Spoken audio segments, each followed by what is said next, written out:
8:36 de la mañana, política internacional con Marcelo Maisonave y hoy con Leandro Morgenfeld para hablar sobre lo que está pasando en Estados Unidos. Buen día, querido Marcelo. Hola Joel, Mariano y toda la mesa de Good Morning Casta. Así es, hoy vinimos en día especial, día jueves, para conversar con un especialista en relaciones internacionales y específicamente en la relación del mundo, ¿no?, con Estados Unidos y la política exterior norteamericana. Se trata de Leandro Morgenfeld, quien es licenciado en Historia, especialista y magíster en Historia Económica y de las Políticas Económicas y doctor en Historia por la Universidad de Buenos Aires, entre otros antecedentes. Lo tenemos en línea, conectado también a Leandro Morgenfeld. Hola Leandro, buen día. Hola Marcelo, equipo, ¿cómo están? Buenos días. Muy bien, ¿nos ves? Sí, ¿no? Yo los veo perfecto, ¿ustedes me escuchan, me ven bien? Perfecto también, así que esperemos que todo salga bien, que la técnica nos acompañe. Bueno, hoy conversamos con vos y ayer tuvimos también la novedad de la expulsión de Diana Mondino como canciller, no relacionado directamente a la elección de Estados Unidos, pero también como novedad. Te hago esta pregunta para empezar. ¿Cómo nos encuentra a nosotros como Argentina este proceso político de Estados Unidos? Bueno, primero hay que decir que las elecciones en Estados Unidos van a terminar el martes que viene, faltan 5 días, ya votaron unos 60 millones de personas, un proceso complejo y largo, tienen final abierto, es decir, ayer se publicaron infinidad de encuestas nuevas, hay 7 estados donde está muy finita la elección, de los 57 estados opilantes, así que no sabemos cómo va a terminar la elección, ¿sí? Y cómo va a impactar en la Argentina, cómo nos encuentra a nosotros. Bueno, Milei, ¿sí?, el gobierno argentino, está apostando todas las fichas a que gane Trump la elección, lo ha dicho públicamente, se ha reunido con Trump, ¿sí? Han tenido múltiples manifestaciones del gobierno argentino de que por una razón de afinidad político-ideológica y por una razón económica también, tienen la expectativa de que un gobierno republicano, un gobierno de Trump, pueda aflojarle la mano en el Fondo Monetario Internacional a la Argentina de cara a la renegociación de lo que hay que pagar el año que viene al Fondo Monetario Internacional.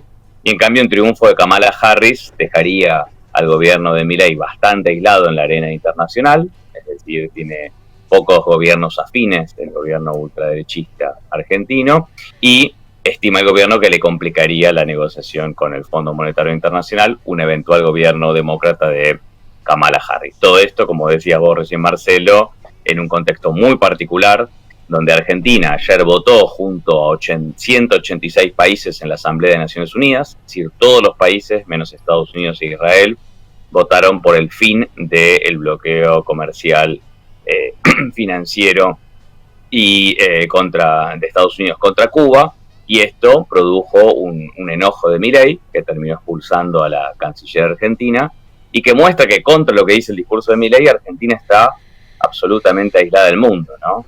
Milei hace poco en Naciones Unidas hizo un discurso muy virulento contra la Agenda 2030, se niega ahora a acordar un documento de consenso en la cumbre del G20 que se va a hacer dentro de 20 días en Río de Janeiro, en Brasil, por el tema de las menciones a la paridad de género, es decir, un gobierno muy, muy virulento, incluso contra las agendas que llevan países de los cuales el gobierno se quiere mostrar como aliado, ¿no? Sí, y metiéndonos ahora también en lo que es el electorado norteamericano, ¿por qué crees que está tan pareja la elección? ¿Y qué podríamos esperar de un proceso político incierto, ¿no? Porque todas las encuestas dan, muy parejas, algunos le dan un poquito más a Kamala Harris, sería, si se quiere, la tendencia, pero bueno, estamos acostumbrados también a que en votos el Partido Demócrata sume más cantidad, pero luego el colegio electoral le termine dando el triunfo a los republicanos. ¿Qué expectativa tenés en ese sentido? Bueno, eso lo resumiste bien, es muy complejo el sistema electoral, no gana el que más votos tiene, esto es una diferencia con casi todos los sistemas electorales en el mundo, gana quien gana el colegio electoral y puede ser el que menos votos obtuvo. Esto pasó, por ejemplo, cuando ganó Trump hace 8 años, que sacó casi 3 millones de votos menos que Hillary Clinton, y sin embargo ganó el colegio electoral. Hace 4 años, a pesar de que Biden sacó 7 millones de votos más que Donald Trump en el colegio electoral, ganó en el colegio electoral Biden, pero por muy pocos votos en algunos estados que son los estados clave, y esto llevó a Trump a decir que hubo fraude al día de hoy no acepta que perdió las elecciones, y esto, recordarán todos, terminó el 6 de enero del año 2021 con la toma del Capitolio, con varios muertos, con decenas de heridos, con un segundo juicio político contra Trump. Por eso yo digo, hay que mirar con mucha atención, porque en los estados que van a definir la elección, está muy parejito, hay menos del 1% de los votos, sobre todo en Pensilvania, que va a ser el estado clave, otros estados del llamado Cinturón del Óxido, donde hace 8 años ganó Trump y hace 4 ganó Biden, como Michigan o como Wisconsin. Hay que ver lo que pasa en Arizona, lo que pasa en Nevada, lo que pasa en Carolina del Norte y en Georgia. En esos 7 estados se va a definir la elección. Yo creo un escenario muy posible donde el martes que viene no sepamos quién ganó, o se repita lo del 2020, los demócratas digan ganó Kamala Harris, los republicanos o Trump diga ganamos nosotros, y vayamos a un proceso conflictivo que puede durar muchos días y potencialmente violento. Es decir, hay que recordar que tanto Trump como su vicepresidente se niegan a reconocer los resultados en caso de que pierdan. Ellos ya están instalando la idea de que están haciendo fraude los demócratas. De hecho, el propio Donald Trump hace menos de 48 horas dijo: está habiendo fraude en Pensilvania, que es el estado decisivo. Así que no hay que descartar que estemos a las puertas de un enorme conflicto político en Estados Unidos, y como sabemos, si ese conflicto estalla el martes que viene en Estados Unidos, va a tener un impacto en toda la región y en todo el mundo. Así que hay que mirar con mucha atención, porque la elección es una de las más parejas de toda la historia.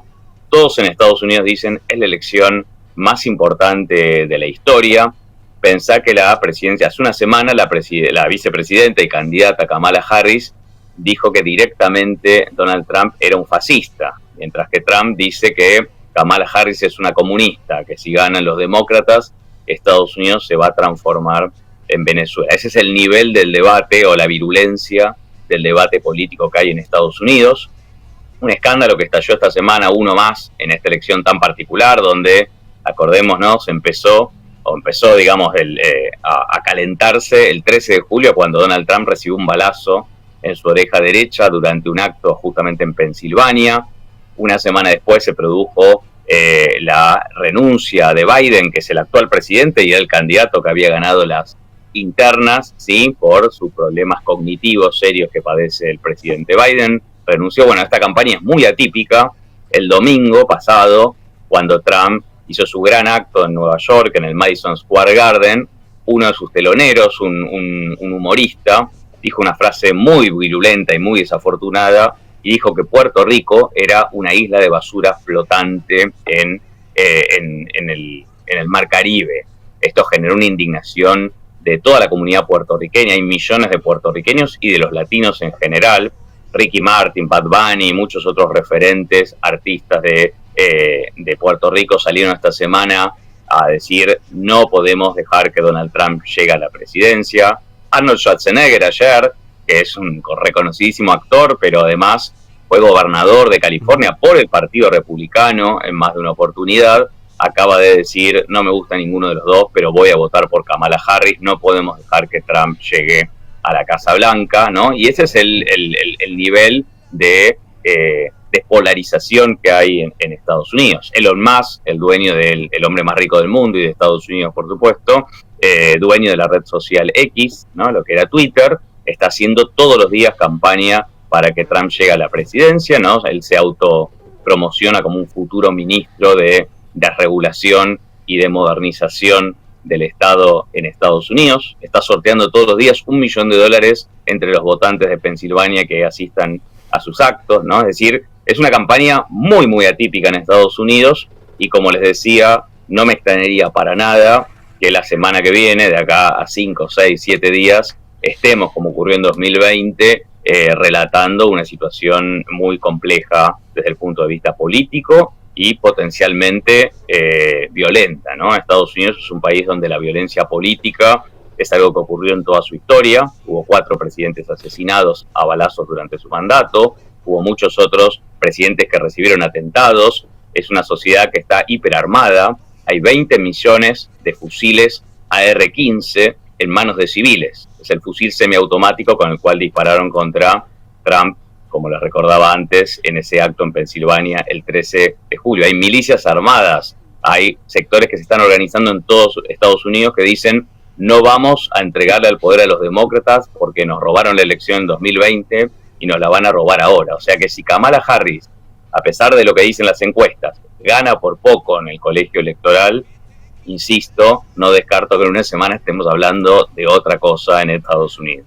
Bueno, por si al mundo le faltan conflictos, podríamos sumar uno, ¿no? Una batalla larga por la elección de Estados Unidos. Pero te quería hacer una pregunta, a ver si podés responder, en el sentido de la representatividad que hoy tengan demócratas y republicanos, porque está la idea, o por lo menos circuló mucho, y bueno, está el consenso, de que Trump logró, cuando gana la presidencia, representar sobre todo al sector de trabajadores que vieron con él recuperar un poco el poder adquisitivo, el salario, y que Trump hizo una política más proteccionista que permitió la reinstalación de ciertas industrias en el país.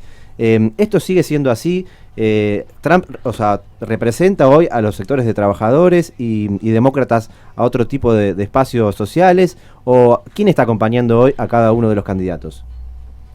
Bien, es muy complejo. Estados Unidos es un país muy diverso. Trump, esa fue la narrativa de su campaña, efectivamente, como decís vos, en el 2016, y fue efectiva. Él dijo, yo vengo a enfrentar, ¿sí?, a la élite globalista que está expresada en el Partido Demócrata. Recuperó votos tradicionalmente que iban a los demócratas, es decir, del cinturón del óxido, esos estados donde la industria automotriz fue muy fuerte en décadas pasadas, y se perdieron esos trabajos porque esas empresas se trasladaron a México, se trasladaron a China. Esa fue la narrativa. Después no subió el salario, no logró esa reindustrialización que prometió, y a tal punto que Biden logra capturar la presidencia hace 4 años porque gana en esos estados clave del cinturón del óxido. Bueno, ahí se está dando la principal pelea, ¿no? Esa tiene que ver más con la narrativa de Trump que con la realidad. Es decir, si uno mira, casi todos los sindicatos, prácticamente todos los sindicatos importantes hoy de Estados Unidos están apoyando a la fórmula del Partido Demócrata, no están con Trump. Pero la narrativa de Trump es que él es MAGA, Make America Great Again, hacer grande a Estados Unidos de nuevo. Tiene un problema Trump, ¿no? Es decir, él está expresando un sector de la sociedad, ¿sí?, que tiene mucha frustración social, que ve que los precios están aumentando, que ve que Estados Unidos es una potencia económica, pero hay cada vez más desigualdad, que están endeudados, que no pueden llegar a fin de mes, que les cuesta afrontar los gastos porque el sistema de salud es carísimo en Estados Unidos. Él aprovecha ese descontento social y lo apunta contra estas élites más globalizadas, digamos, estas élites culturalmente cosmopolitas, y contra los inmigrantes latinos, ¿no?, que ese es el chivo expiatorio. Él dice los problemas de falta de empleo, los problemas de seguridad, son porque están entrando millones de latinos que vienen a reemplazar al hombre blanco, que es el que perdió el poder en Estados Unidos. Esa es la narrativa de Trump. Sin embargo, si uno mira en política económica, el gobierno de Biden, con todas las dificultades que tuvo, sobre todo en la pospandemia, ha tenido una política neo-keynesiana, es decir, rooseveliana, del New Deal, de tratar de aportar para que aumente el presupuesto en salud, para que haya una redistribución del ingreso. Es decir, Trump tiene una política muy neoliberal más allá de su narrativa. Lo que hizo es bajarle los impuestos a los más ricos, ¿no? Hacer recortes justamente en salud, en educación, y pese a sus promesas y a su guerra comercial con China, no logró que Estados Unidos se reindustrialice y por lo tanto los trabajadores tengan más empleos o que haya subido el salario promedio, ¿no? Eso es la narrativa de Trump, pero no es la realidad. Es decir, Trump tiene un problema, entre comillas, que es que ya gobernó 4 años, ¿no? Por más de que él diga que fueron los mejores 4 años de la economía en la historia de Estados Unidos y todas las cosas que él repite a fuerza de tratar de creer que son realidad, están las estadísticas. Si uno mira las estadísticas, ¿sí?, Estados Unidos no se reindustrializó, Estados Unidos no se recuperó en su proceso de declive relativo con China, Estados Unidos no aumentó su salario mínimo, ni con la gestión de Trump, ni con la gestión de Biden, esto también hay que decirlo, y hay mucho descontento, más allá de los números macro, con el gobierno actual de Estados Unidos. Esa es la principal dificultad que tiene Kamala Harris, que es la vicepresidenta, es decir, es la candidata oficialista, ¿no? Así que en esas dos narrativas es donde se está jugando la elección. Kamala Harris trató de dar un discurso de esperanza y subió en las encuestas después de que se bajó Biden, ¿no? Que, bueno, tenía muchos problemas por su edad, muchos problemas cognitivos y hubiera seguramente perdido con Trump. Pero en los últimos días se enfocó en una campaña demasiado centrada en vótenme a mí porque si no gana este monstruo que amenaza la democracia en relación con Trump. Y esa campaña a Hillary Clinton no le fue efectiva en el 2016, ¿no? Una campaña que todo el tiempo lo único que se habla es de Trump, a favor de Trump o en contra de Trump, pero no se habla de propuestas, no se habla de cómo mejorarle la vida a los estadounidenses. Así que bueno, creo que Estados Unidos sigue entrampado en esa figura que hace 8 años captura toda la atención, que es Donald Trump, a favor y en contra. Es su tercera campaña presidencial seguida, ¿no? Ganó en 2016, perdió en 2020, es el primer presidente en la historia norteamericana que pierde la reelección y vuelve 4 años después para intentar llegar a la Casa Blanca. Y bueno, veremos el martes que viene si se acabó la vida política de Trump o si tiene 4 años más en la presidencia, o un tercer escenario, que creo que es el más posible, que no sepamos de acá al martes, miércoles que viene, quién es el próximo presidente electo, y vayamos a un escenario de incertidumbre, porque esta vez el que tiene poder ejecutivo, a diferencia de hace 4 años, es el Partido Demócrata. Pero Trump tiene la Corte Suprema, metió 3 jueces propios y este año le falló todo la Corte Suprema a favor de Trump. Esto puede implicar un conflicto institucional, ¿sí? Con un choque entre el Congreso, la Corte Suprema y el Poder Ejecutivo. Así que bueno, hay que mirar con mucha expectativa. Todavía faltan 5 días. Ya votaron, como decíamos recién, hasta hoy 60 millones de personas en forma anticipada. Cuánta gente vote de acá al martes que viene es lo que va a definir la suerte de la elección, ¿sí? Hay mucha campaña para que los votantes vayan a votar, porque en Estados Unidos no suele votar más del 60% de la gente habilitada para votar, porque a diferencia de la Argentina, la elección es voluntaria, no es obligatoria. Así que, bueno, falta poco, pero falta mucho, y tenemos que mirar con mucha expectativa, porque eso va a impactar muy fuerte en todo el mundo, y va a impactarle muy fuerte al gobierno de Milei, que está prendiendo velas porque gane Donald Trump. Sí, que por ahora uno intuye que son más velas espirituales que concretas, porque tampoco que gane Trump implicaría directamente un apoyo económico, como Milei por momentos da la sensación que pretende vender, ¿no? Y la última, Leandro, porque nos quedamos ya sin tiempo y te agradecemos mucho. ¿Está presente la política exterior en el debate político de Estados Unidos, como en otros tiempos, ¿no? Que el tema de las guerras o las invasiones que habitualmente Estados Unidos lleva adelante implica, ¿no? Y define algunas cuestiones electorales. Te pregunto si en este caso también sucede así o no.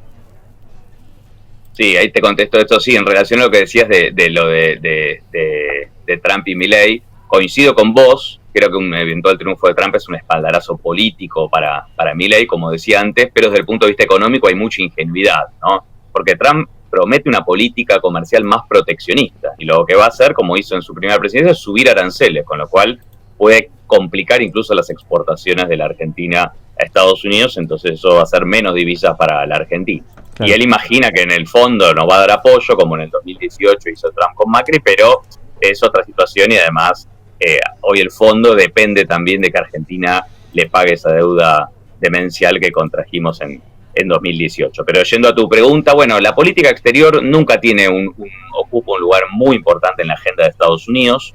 Hoy sí, Estados Unidos está metido en 2 grandes conflictos. Uno es el conflicto entre Ucrania y Rusia, es decir, un conflicto en realidad entre la OTAN y Rusia, ¿no? Con Kamala Harris uno imagina que va a haber más continuidad. Trump está diciendo, si yo gano, la guerra entre Rusia y Ucrania termina en 24 horas, ¿no? Una de las de su sobreventa que hace Trump de sí mismo, pero él promete un poco cortar la ayuda financiera clave de Estados Unidos a Ucrania, así que hay que poner un ojo ahí en qué va a pasar. Europa está muy temerosa de un eventual triunfo de Trump por la guerra en Ucrania. Y lo segundo, por supuesto, es el conflicto de Medio Oriente. Es decir, Trump tiene un vínculo personal incluso y político muy fuerte con el premier de Israel, con Netanyahu, ¿no? En cambio, Kamala Harris, que el gobierno de Biden apoya fuertemente a Israel, pero en el Partido Demócrata hay mucha división porque hay un sector importante que dice basta de seguir apoyando a quien está cometiendo un genocidio en Gaza. Hay muchos sectores, sobre todo entre los jóvenes universitarios del Partido Demócrata, que son muy fuertemente críticos de lo que está ocurriendo en Gaza. Bernie Sanders ayer decía, hay que frenar a Trump, hay que votar a Kamala Harris, pero él mismo ponía en Twitter las diferencias que hay en relación a la masacre del genocidio que se está perpetrando en Gaza. Y algunos dicen, eso le puede llegar a costar la elección a Kamala Harris, al Partido Demócrata, porque muchos de esos jóvenes que por supuesto rechazan a Trump, ¿sí?, dicen no vamos a ir a votar un gobierno que está apoyando así a Israel. En el caso de América Latina, poca presencia en el debate, sí presencia negativa en relación a Venezuela, es decir, estigmatizar lo que está pasando en Venezuela, es decir, en el caso de los republicanos, si gana Kamala Harris, ¿no? Que es lo más lejano a cualquier tipo de socialismo, incluso de izquierda o socialdemócrata, ¿no? Sería una liberal tradicional, pero el discurso, ¿no?, dice Trump, si ganan los demócratas vamos a hacer Venezuela, ¿no? Y claramente en el tema migratorio, ¿no? El tema de las políticas migratorias, el tema de la estigmatización de los latinos, como mencionaba antes, es un tema que cruza toda la campaña en un Estados Unidos que hoy tiene 65 millones de habitantes de origen latino o hispano, ¿no? De esos 36 millones pueden votar, hay que ver cuántos votan efectivamente, en general lo hace la mitad, pero va a haber 20 millones de votos de hispanos, hay que ver cómo no todos votan a los demócratas, se reparte más o menos 60 a 30, a 40, ¿no? 65 a 35, y eso puede definir la suerte de, en algunos estados como Arizona y como Nevada, como mencionaba antes, y creo que las declaraciones, hoy salieron varias notas en los diarios de Argentina, las declaraciones xenófobas, racistas, ¿no?, contra los latinos del domingo pasado, podrían costarle algunos votos y la elección en estos estados clave. Así que, bueno, esa es la presencia bastante magra que tiene la política exterior de Estados Unidos en el debate, pero por el tema de Medio Oriente, por el tema de Rusia y por el tema del vínculo con América Latina, puede tener una incidencia en el resultado final de la elección. Bueno, Leandro, la verdad que completísimo, nos quedaríamos discutiendo un rato más, pero bueno, el tiempo nos corre, así que te agradecemos muchísimo y vamos a seguir en contacto porque, bueno, vamos a seguir tu recomendación o tu panorama de que esto va para largo, así que estaremos atentos, te agradecemos mucho, que tengas muy buen día. Gracias por la invitación, Marcelo, un abrazo a todos. Gracias. Pasaba Leandro Morgenfeld, especialista en política exterior y política internacional y especialmente de Estados Unidos.